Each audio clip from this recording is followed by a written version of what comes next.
Good morning. Today is Monday, November 8th, the day 4. Please stand for the playing of our national anthem and remain standing for the land acknowledgement. O Canada, our home and native land, true native love in all of us command. With glowing hearts we see thee rise, a true North, strong and free. From far and wide, O Canada, we stand on guard for thee. Lord, keep our land glorious and free. O Canada, we stand on guard for thee. O Canada, we stand on guard for thee.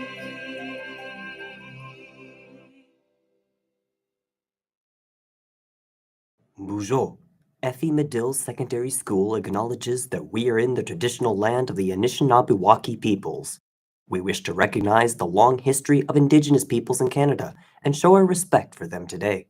We would also like to acknowledge the Upper Canada Treaties, which encompass Treaty Number 29 and Treaty Number 45 and 1/2. We recognize their stewardship of the land. May we all live with respect on this land and live in peace and friendship. You may now be seated. Girls hockey, there will be a final girls hockey tryout today, November 8th from 3:30 to 4:30 at the Wingham Arena. Please see Ms. Verhage or Mr. Moffat for more details. MRES asks if you are picking up a younger sibling at Maitland River, you are not permitted on their property until their dismissal time. Medill students should not be going onto elementary school property until after 3:20 p.m. Scent Safe School, this is a reminder that we have students who have severe scent allergies and or respiratory conditions that are triggered by heavy scents and perfumes. Please be considerate and allow everyone to access a safe school by not wearing heavy perfumes, colognes, and sprays. Save the date for semi-formal. Semi-formal tickets go on sale next week. Save the date. Friday, December 2nd from 8 p.m. until 11 p.m. is our semi-formal dance. There will be price incentives for students who hold a student card. Student council meeting. A reminder that today at lunch, student council will be meeting in the student council office. Please come if able to attend. Spirit wear. Tomorrow at lunch in the cafeteria, spirit wear will be on sale. Bucket hats are $15 and hooded sweatshirts are $40. You can place your order with cash, a check made out to the school, or through school cash online.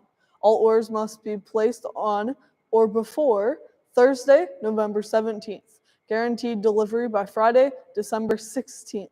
These make great Christmas gifts. High Skills Major Field Trip. Attention all High Skills Major construction students. If you are part of Medill's Construction High Skills Major program, you would have received a permission form yesterday.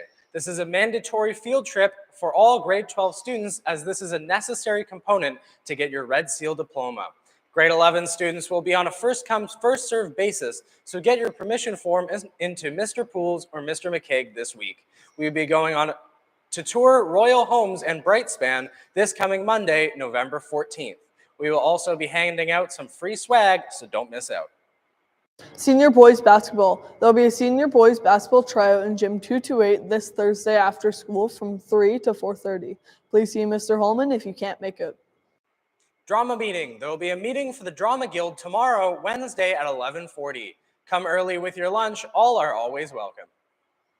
In the cafeteria today, chicken fajitas and a side. Now we have a Remembrance Day video.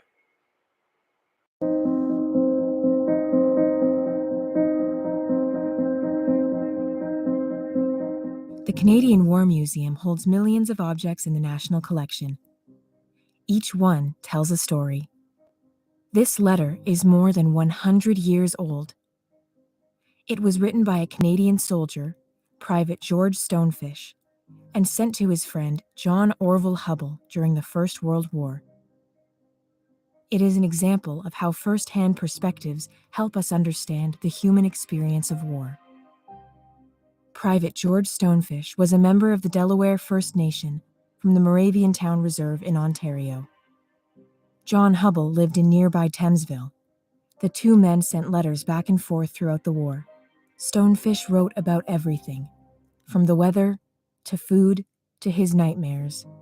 He thanked his friend for sending tobacco and undergarments from Canada. The two traded stories about people from their neighboring communities. Stonefish often described the conditions at the front. "We are just waiting for Germans to attack," he wrote in August 1915. While Canadian reinforcements had recently arrived, he noted that their introduction to the front was harsh. "I am sorry to say that some of them are already wounded. Some are killed. The bullets are flying round and shells of all kinds. There is no rest for them." In April 1916, he described returning from a nighttime patrol of no man's land. "Just in time, we jumped in our trenches, and the shells burst behind the trench." After this experience, where he nearly died, he seemed to accept his mortality, musing, "If they don't kill me here, I'll have to meet my death anyhow someday." Soldiers had to be careful when describing their experiences to guard against military secrets falling into enemy hands. Warnings such as the one printed at the top of this letter served as stark reminders. Do not mention your rank, battalion, brigade, or the names of places, expected operations, movements, or number of troops. Stonefish fought at the deadly Second Battle of Ypres in April 1915. A March 1916 letter to Hubble hints that he might one day be able to tell him about the battle. But at the time, all he could share was that he had been to Ypres before and was going again. Letters were important for both people in Canada and those serving overseas. Letters from the front lines provided important insights into the war. For example, some of Stonefish's letters home were published in the local newspaper. For soldiers like Stonefish, letters from home were essential to morale and a crucial lifeline to the communities they had left behind. The postal service was the only line of communication between families in Canada and their loved ones on the front lines. The Canadian Postal Corps was created in 1911 to move military mail. Throughout the First World War, Canadians sent approximately 85 million letters. It usually took 2 to 3 weeks for a letter to arrive at its destination. Letters are significant sources because they were written by eyewitnesses to history, revealing unique insight into the human experience of war. In the case of the First World War, over 600,000 Canadians served, and tens of thousands of letters have survived. Each letter is unique. Each tells us something about the men and women who served, including many who never came home. Correspondence, like that between George Stonefish and John Hubble, helps illustrate how soldiers and Canadians at home made sense of a global war that cost millions of lives. Letters also provide access to voices that are not always heard in official histories or government reports. Like any source, letters should be read through a critical lens. They were authored by individuals who had their own unique perspectives. Writers 100 years ago, as today, selected information to include and to omit.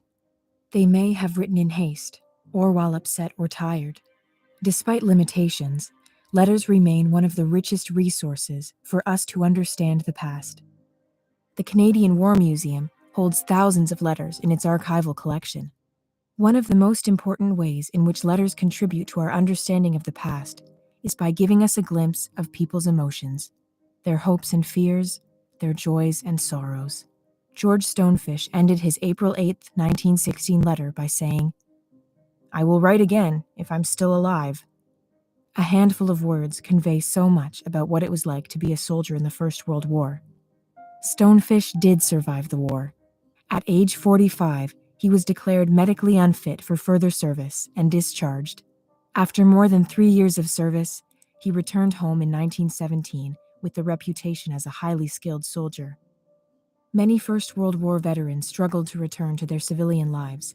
They had witnessed, and carried out, acts of brutality that were not easily processed. Some struggled with the guilt of having survived when so many comrades did not. Others were simply unable to settle down after the turmoil of the war years. Many veterans felt adrift and often unable to speak about the trauma. All soldiers and nurses had their own war story. All veterans also faced their own challenges. We are not sure about George Stonefish's particular circumstances upon his return to Canada. What we do know is that he died of exposure near his home on February 17, 1920, and was buried in the Moravian Town Cemetery. His wartime letters remain a testament to his service.